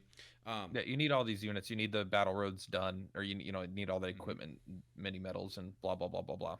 So I didn't reroll at all, but I got well. They give you the immediate reroll when you start playing the game. So I picked Laharo, and then I did 2 10 pulls, and I thought the rates were just ridiculous because I got back to back. What's the other guy who's a vampire? Valvatores. Valvatores, the sword guy. Yeah, I got 2 Valvatoreses. Nice. That's actually who I really want to get to. I wanted to go with Laharo because they're both super sword guys. I didn't pull again. I got like 3,000 gems or something right now, but there's no reason for me to pull anymore because my team's strong got to clear like all the low level stuff. But I went in and looked, and it has the same rates as Dragon Quest. Exactly the same rates. Yeah, like you got 2 S ranks in a row. Like those are great pulls. And not just S ranks, like a top 3 unit, you know. So yeah. Well, top 3 for now. It's basically like when you pulled in the beginning of Dragon Quest. You got White King and Killing Machine. You know, yeah, there's the top 2 units. But if you got if you got like double Killing Machine in your first 2 10 pulls without re-rolling, you'd be happy as hell. You know what I mean? Yeah, well, for sure. Yeah, I mean, I did not re-roll in Dragon Quest. I started my account with 5 pulls. I got +1 White King, +1 Killing Machine, and the unit that I wanted, believe it or not, was the Great Dragon because I wanted a Dragon Breath team. And then, of course, not even getting Dread Dragon completely threw that, away. But that was my team. I didn't re-roll. I spent a little bit there, but that was my team, and I was very happy with it. And I actually didn't re-roll either with this guy, and I got incredibly lucky with my team. Yeah, this is hilarious because I also didn't re-roll for DQT, but you'll see the power difference between your team and mine. My team was White King off of the re-roll banner. It was like White King and Clubber. But I just needed a White King, so I was tired of rolling after 45 minutes, and I said, you know, I'll take it. And then that was really it. I only had one other S unit, and it was Grey Dragon. I might be tied with you for like the weakest initial starting account. I've never re-rolled on a Gacha before. I didn't even understand the concept of it until people told me I should have in Dragon Quest Tact, like after I'd already spent money. But like the retry banner, I got a Killing Machine and a lethal armor, and I was like, oh dude, that's the perfect roll. That's both banner units or whatever. I didn't know it was possible to get more than 1 S unit. I was like, no, okay, they probably capped it at 1 because it's a retry banner. So I didn't even try to go for a second. I did it 3 times. I did retry, oh, Killing Machine, and oh dude, a lethal armor, cool. And then that was like most of my account was that 1 Killing. Now obviously I spent like $800 stupid fucking dollars on this game, and so now I have like 20 plus S units or whatever. I'm only missing the 2 banner units from the early game before I spent money, the Dragon Lord and True Form, and their A units as well because I didn't pull on those at all. But no, for sure. Yeah. So we got a question in the chat. Mad, are you playing all of the games at the expense of sleeping? Or are you able to play all of that during your daily activities? how does it work for you? I can't imagine playing more than one Gacha game, and I'm not even a top rank in the one I play. That's from Belgium. So, do I sleep? Generally, yesterday the answer was pretty much no. I got 4 hours sleep because I stayed up later, much later than I wanted to in Disgaea. I had to wake up an hour earlier than normal, so that was a double whammy there. But on average, I get 6 hours of sleep during the weekdays, and my boys like to play by themselves, so they give me 10 hours during the weekends. Cool. So I actually get some decent sleep. Mhm. Basically, what I do is I choose games that can play more or less themselves if I just want to burn energy. So, Epic 7, I can run Wyvern and I can burn 700 energy if I wanted to in the span of an hour all by itself. And that's on my phone without a clicker. So it's a game that can grind itself. Dragon Quest Tactics, you can basically get it to grind itself with a very simple click. Disgaea plays a lot of it by itself. FFBE doesn't, but that game takes, depending on what event's going on, I could literally go from 20 hours worth of energy and spend it in 3 minutes and be done. So, yeah, it sounds like a lot and probably is for some people. And I mean, I'm so used to multitasking, it doesn't bother me. Actually, I get bored if I don't have to do much working from home. And I already know that I got bummed with my 2 computers behind me, but I can get my work done, have my games be played behind me, and then I just check every 5 minutes or so of every hour. Okay, these are all done. Or if I do a lunch stream, then I'll save enough energy to do it for the hour, and then I'm done with it. I haven't played Genshin today. I probably won't. Don't have time, and I'm okay with that. All right, and we ask everybody this. So, what is the yummiest Dragon Quest unit that's not a food-based unit? If you had to eat one of them, which one would you eat? Is a slime a food-based unit?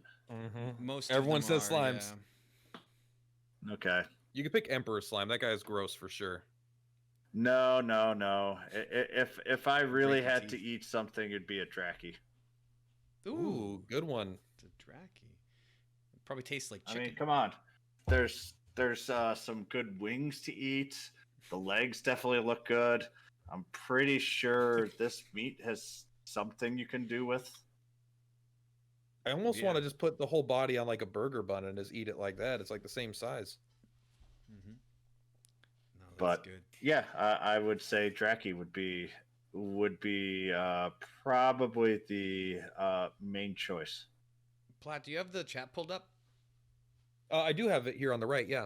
Do you want to read IK Customs question? Why would I want to start Dragon Quest? It didn't say Tact, but why would I want to start Dragon Quest or Dragon Quest Tact? Okay. So we'll start with Dragon Quest, and then I'll meander way through Dragon Quest Tactics. The main reason to play Dragon Quest, and I would consider it to be the only reason, is that I don't think there's any series in general that has a story that's so lovingly cared for, especially localized, than Dragon Quest. In a way, it's a bit perverted of a game. The puffs were, especially if you play Japan, are very hypersexualized. But but in the global, they toned it down a great deal. But the game itself, they spend an awful lot of time, especially with even the enemies, and they were the first game that really came up with this, where some of the enemies were just running jokes all the way through for their names, and they had a lot of running gags with those names. And not a lot of games spend the time to make it, and it's like in America, they will change it to compared to Great Britain because the joke just doesn't run as funny, and so they will localize it even better. So the amount of love and care that Dragon Quest got for their localizations of their stories is second to none in any game set that I know of. There's probably one or two that might be like in genres that I don't play, but from Dragon Warrior or from like a RPG style game or MMO, I still consider Final Fantasy VI one of the best stories ever. But as a series, Dragon Quest just crushes Final Fantasy. Final Fantasy doesn't have uh, the same continuity that Dragon Quest does because you're either Erdrick or you're, following an Erdrick's steps, or you're creating the ability to become Erdrick later. It has a very good continuity and allows you to enjoy yourself a great deal. So for me, Dragon Quest, it's all about the story. Do I consider the fighting all that interesting? I think it's a great throwback type game, but I do all the grinding so that I could get through the story. The story is great. Even Dragon Quest XI kind of follows the same pattern, but throws shocks in for you.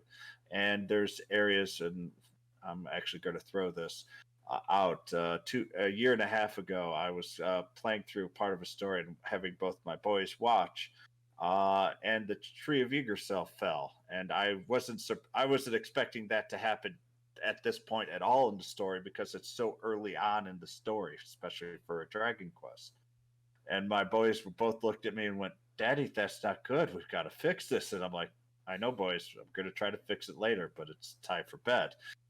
So they kind of had, they were kind of scared and all that. And even for a 4 at that point, were they 4? Yeah, they were 4. They were absolutely enraptured because the story was so good that they even understood what was happening. And so I think I went on long enough, but the story for Dragon Quest is just top notch. And for Tactics, it has the same charm. The story itself is kind of campy, and that's okay, but it has the charm of Dragon Quest, and that's, it's a game. It's pretty free to play friendly. The reason is as long as you play it early on, then a lot of the A units that you can farm, as long as you spend once in the morning, once in the mid afternoon, once at night, using your energy to farm, you can have a pretty decent team, and that's with almost no pulls. So that's one of the things that I really enjoy about Dragon Quest is that you can beat a lot of stuff with that, and not a lot of games allow you to do that. Man, when it comes to Dragon Quest, like you said, Dragon Quest beats Final Fantasy, and like I can't, like even though Final Fantasy VIII and Final Fantasy X are two of my favorite games of all time ever, like as a series, like what I've never thought about while playing Dragon Quest, like what kind of art, like what is this? Like when I'm playing Final Fantasy 15 or I'm playing Final Fantasy 13 or I'm playing Final Fantasy 14, it's just like they're so far removed from each other in their identity. In Dragon Quest, I've never thought, I wish they didn't cut this corner. There's always so much effort and attention to detail and care put into every single time I've ever touched that game. Like there's dialogue in the game in Dragon Quest 11. I did all Draconian quests because I just like the challenge of it. And there's these guys that I beat the game one time and they sell you like this armor or whatever. It's like Hedrick's whatever super armor. And then he's like, it's 10 billion. Then he's like, go to my brother. It's 4,000, 1,000. You talk him down like I did the normal game, and then you finally get to the guy's like, fine, I'll do it for 100 gold. And then you go to buy it, and he's like, are you telling me you talk me down to 100 gold and you have a Draconian quest on that won't even let you buy items for me because I'm a shop? This is ridiculous. And then he gives you the item for free. But like that attention to detail, that side thing that you never have to do. They put dialogue specifically if you have one Draconian quest on, and like that emanates through like the entire like franchise for me, between all the puns that obviously aren't native to the Japanese language, right? Like There's no way every single one of these puns translates. I'm sure platypunk is something super different than the other, but it just I always feel like I've said this before on the podcast, but there's like Pokemon and there's Final Fantasy on these opposite ends. Pokemon refuses to change or get better and do anything other than what it's always done. And Final Fantasy is unrecognizable from what it used to be. And Dragon Quest is like the perfect meeting of those two ideas. It's like so true to what it's always been, but always innovating and being the best at what it does. Somebody should clip that. That was beautiful. Both you guys showed so much passion and love for the game, and I think that sold, IK on why you should play a Dragon Quest game. Jorsh would like to know: does Disgaea let you build regular monsters to a decent power level, or do you have to use 4 stars? No, you can. So the 4-star units have the best evil Ts, and all right. So what's an evil T? It's basically your leadership perk in Dragon Quest Tactics. But if I'm not mistaken, every character has a leadership perk that is always active, right? Not just that is correct. Okay. It's just the most powerful ones are the 4 stars. The 3 stars, some of them are actually pretty good overall, but the main difference is actually for like item world, you really want to run with mostly 2 stars because you want to run with mostly thieves. Okay, sorry, I'll just ask questions all day. I'll let you continue. Yeah, because they allow you to get more drops and help out with improve your odds a little bit, etc., etc. So you can definitely survive without having a lot of 4 stars. Yeah, the thieves are like 3% each, I think. Increased drop rate. Yep. And then also, the other thing is you can star up units. So if you have a 2-star, you could turn it into a 4-star by sacrificing other units. Yeah, correct. It's got a very Raid Shadow Legends kind of rank up system, but it's actually easier because you don't need to level them all up to max in order to do that. Yeah, they definitely got rid of the most annoying part for the Epic 7 or Shadow Legends style, where you have to bring it to max level. So it's fairly more generous in that regards. So yeah. All right, and they kind of make up for it in the opposite way, where you need 5. Even at 1 star, you still need 5 other 1 stars, so it multiplies itself to be much higher numbers. But they've removed the leveling requirement, so I think it probably balances out. But it's way less annoying. It feels like you're making progress. If you run thieves, you'll get a lot more printies than you'd expect. I'm running 2. I'm gonna bump it up to 4 in item world. That's awesome. Yeah, I've stopped with that. I just run my normal team to level them up. Platt, you want to grab Jack's question there? Yeah. So, what do we need to do to get a Dragon Quest Tact icon for Twitch? Oh, that's actually a really good question. Not question, but so it is insanely annoying, and I think the only people that could do it are people who are responsible for the game. So we gotta get a hold of Malcolm. Yeah. I could ask, because that's basically when you are looking up a game, you're browsing like their card or whatever. You look at Valorant, you see a big old picture next to like Hearthstone, blah blah blah. That's basically what we're asking for an icon. Yep. Yeah, right now it's like a gray plus. Yeah, that sucks. I mean, it can't be hard for the right person to do, right? No. I kind of have experience with this, but you have to. The person who does it has to have some say. I just don't know how high of a level with a company like in Square Enix needs to be to do that. They've already got so much fantastic splash art for the game, or at least some that's really, really good. So yeah, high quality. I mean, I don't know. I'll reach out to Malcolm. I mean, I'm not that I'm saying I have any pull, but I have him DM'd on Discord, so I can at least ask if that's something they're considering. Well, just say, hey, it would be nice for it to have a picture on stream. They probably could do it or have a lawyer do it within a week. It'll say, hey, Mad says you better get this done, or he'll meet you on the soccer course. The soccer course, sure. Buddy? I don't know what it's called. A soccer field. Hey, I am an American that doesn't even like normal football. All right, I don't know anything about I don't know anything about sports. You guys and your sports ball. All right, we'll wrap it up. But the one question that we always have to ask, and you never have to answer, but people have been pretty good about this, is how much money have you put down on the game so far? Without Zoma, I'd say 110. With Zoma, I'm at 380. That's real low comparatively to what I was thinking. So you know what?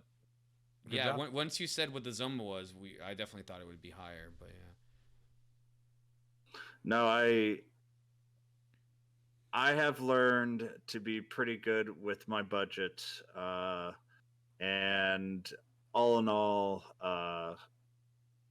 as I say, if it wasn't for Zoma and me going so hard for it, like for Baramos, I think I did 18 pulls total. And that's the way I will play most games. Is I don't want to collect them all. Well, I do want to collect them all, but I will not force myself to, because that's how you get into $1,000 holes. Mm-hmm. Yeah, for sure. Can we agree that one of my biggest okay, I'm gonna say one of my biggest pet peeves is whenever anyone calls anything to do with a gacha investment. You know, I'm investing in this unit. I just like I understand maybe where they're coming from, but I don't like the optics of is saying that you're expecting. To me, when I think of an investment, I think of gaining more than I put in over time, not gaining exactly what I put in. You know, and it's really just like you can never get the money out. It's I always find that like it's not an investment. You're spending. There was a guy in on Reddit who was trying to sell his account. I will say, okay, you could break the law, or maybe it's not the law. You could break TOS and sell your account, I suppose. But yeah, I was like, dude, don't try to do that. Like, get out of here. yeah, I mean that's Every game has that. And the people, people buy them. I'm trying to sell Kage's account. It's not going so well. The thing that sucks is you can change your name, right? Like, I'm about to change my name to Kage Sucks as soon as I get into top 20, and I want it to be visible so everybody scrolls down.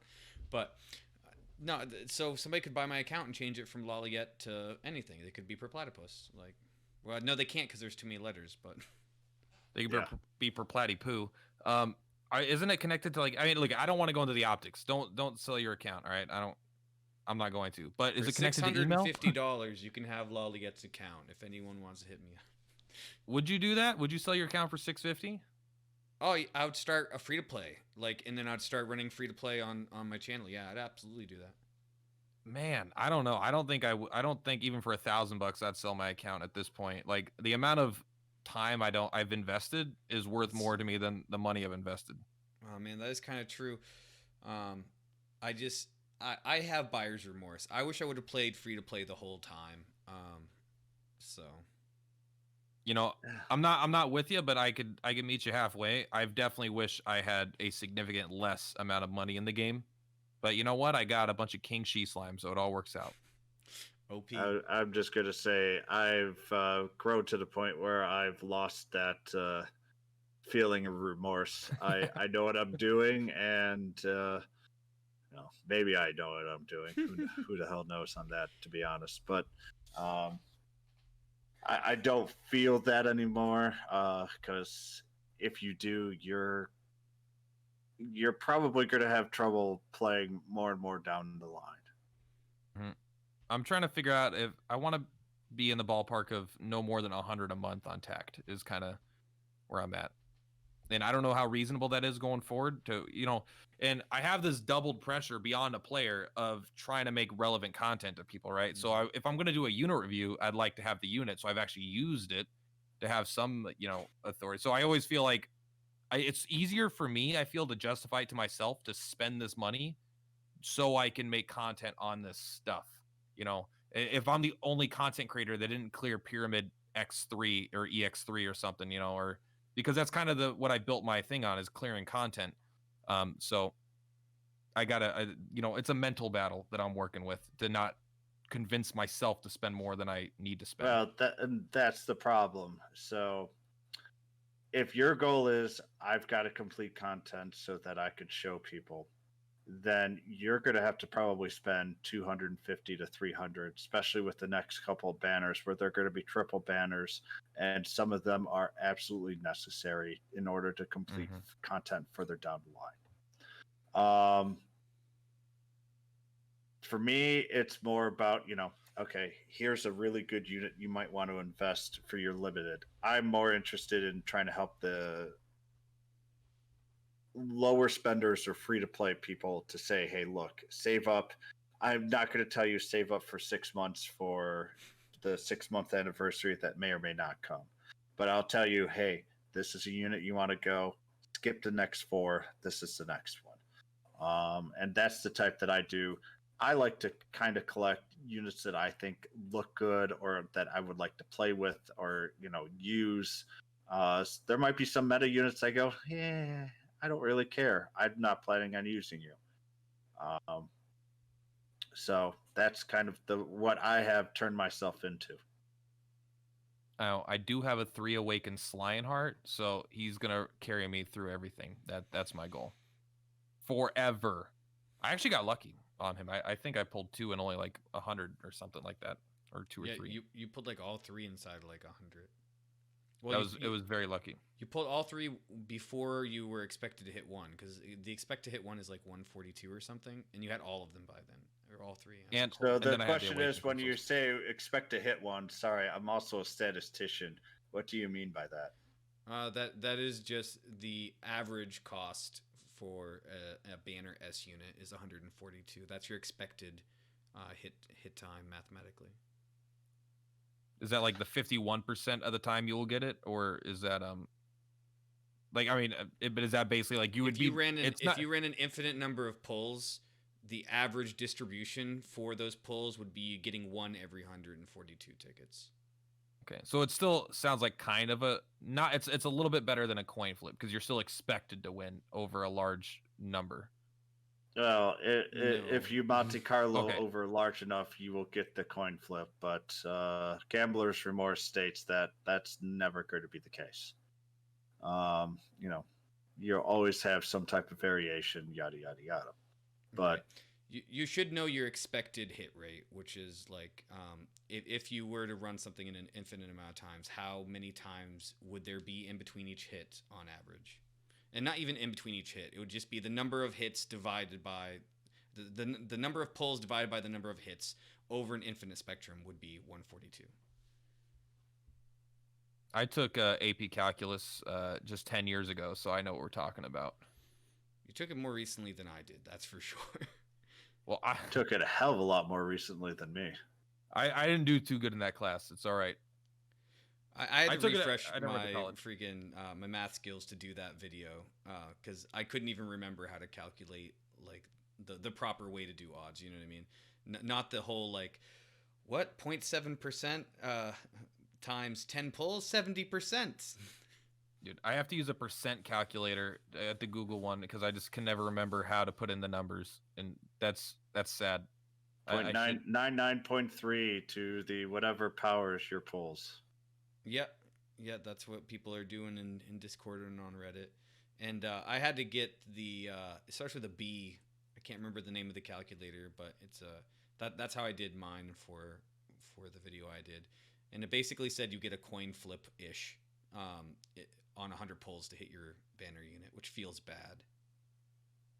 That's actually pretty good rates for a lot of games. Yeah. How much is 100 pulls? I know we all know like it's $205 if you buy all 80 packs, and you're gonna have extra gems left over. Okay. All right. I don't know. Yeah, I don't really think about like that's also an issue with the way gachas are designed, right? You convert money into a thing, and that thing gets converted unevenly into this purchase, and so you kind of lose track of how much things cost.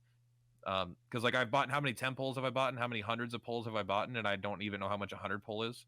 That's what I like about the battle pass. So it's like, right, it's $5 cash. Like they don't do some gem conversion, right? You just spend directly for that thing instead of going through a middle currency. Unless I'm mistaken, but I'm pretty sure it's just $5.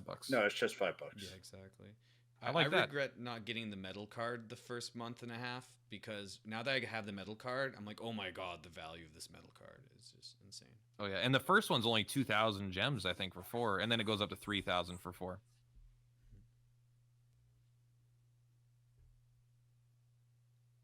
But yeah, I definitely defer on everything Gacha to Mad, because he's played so many more Gachas. Like my Gacha experience before this was just Dragon Ball Legends, which is a pretty generous game in comparison. But its target, I feel like, is strictly like the West,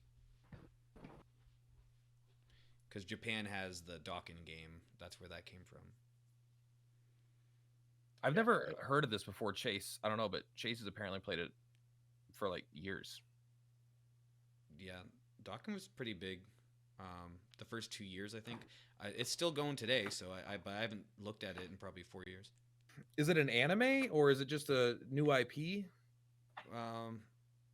It's just everything Dragon Ball related. So like Dragon Ball GT, Dragon Ball Z, Dragon Ball it's Heroes, Dragon Ball. I didn't even know all that. of Yeah. But I couldn't even imagine the units they're coming out with these days. Like, they must be coming out with made up units now, because you must have pulled every possible SSR Goku. Well, that's what come like Disgaea started with it right away, which is kind of like, I actually don't like the system, but it's like there's Laharl, but then there's like, oh, this is Christmas Laharl. He's a whole different unit. He's got a Christmas themed attack, and so like I'm sure Wait, it's he like has a Goku. Christmas themed attack.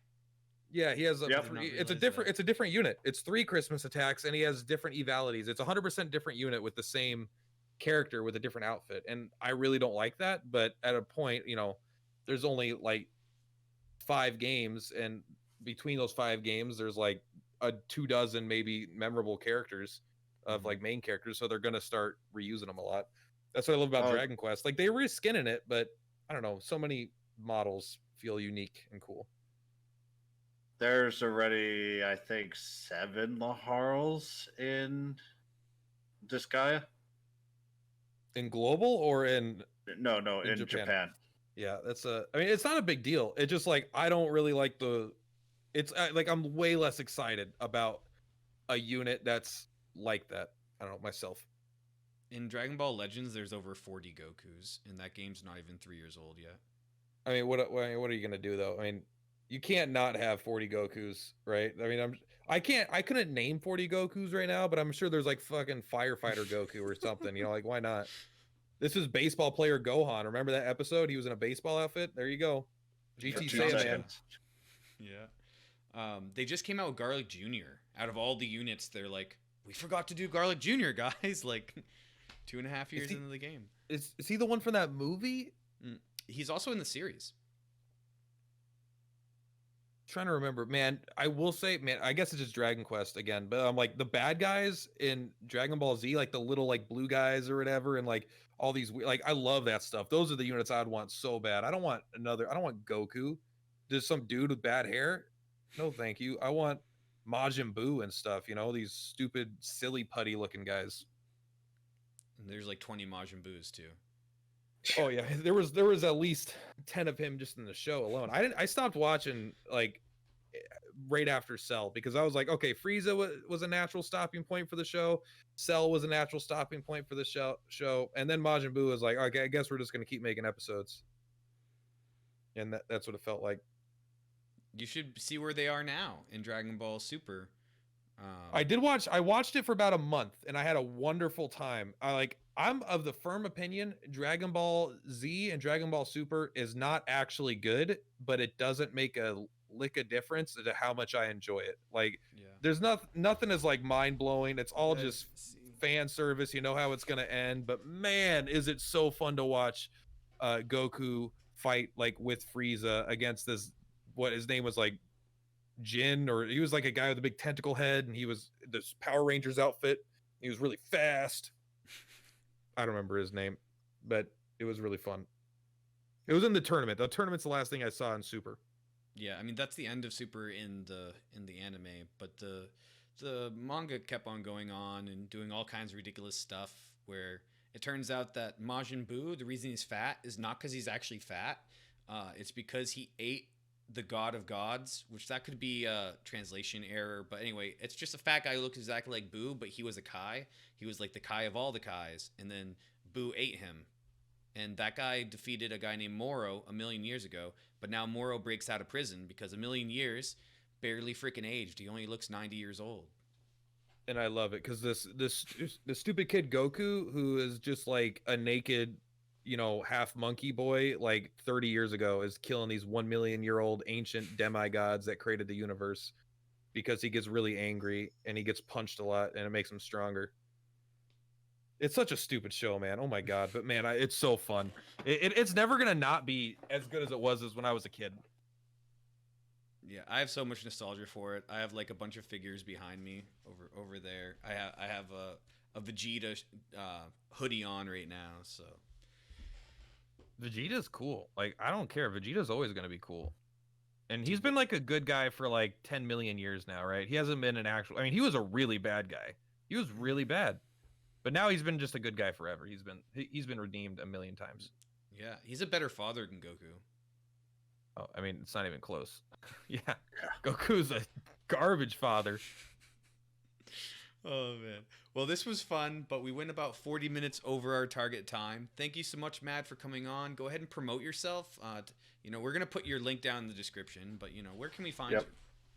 So I'm on twitch.com/Madgarou, MADGAROU. You can also get me on YouTube, YouTube/C/Madgarou. Yeah, that's pretty much the two. So you can find him. I'm on pretty much 24/7 on Twitch. So awesome. Go ahead. Oh, you can find him wherever Platt comments on YouTube. If you could just search by Platt's comments. That's what I was gonna say. Is like if you ever find it in my comments, his video will be above. I love it. All right, thank you so much for coming, Matt. It was awesome hanging out with you. No problem. Great.